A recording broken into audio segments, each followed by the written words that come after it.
Ito ay rated SPG. Striktong patnubay at gabay ng magulang ang kailangan. Maaaring may masiselang tema, lengguwahe, karahasan, sexual, horror o droga na hindi.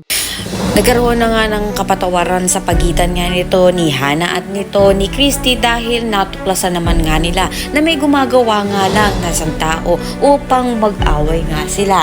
Kaya naman naisip naman nga nito ni Jordan na malaking posibilidad nga na buhay pa nga ito nga si Shaira at ito nga ang gumagawa upang mag-away-away nga sila.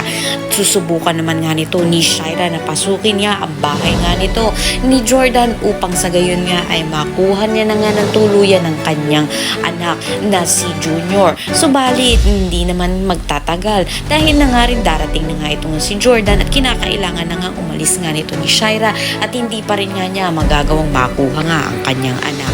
Sa kabilang banda naman nga hawak naman na nga nito ni Hana itong si Connie na pinag-utusan nga nito ni Shaira at binibigyan nga ng malaking pera ni Hana ito upang sa gayon nga magsalita na ito sa kanila kung sino nga ba ang nag-uutos dito. Subalit natuklasan ito ni Shaira at kanyang ang pilit na pipigilan nga ito na hindi magsalita upang hindi sila malaman kung sino nag-uutos sa kanya. Kaya naman pakatutukan nga natin dito kung ito nga pang si Connie makakapagsalita na dito nga kay Hana at masabi nga niya kung sino nag-uutos sa kanya o mapigilan pa rin ito ni Shaira. Ang lahat na yan abangan natin. Maraming salamat sa inyo.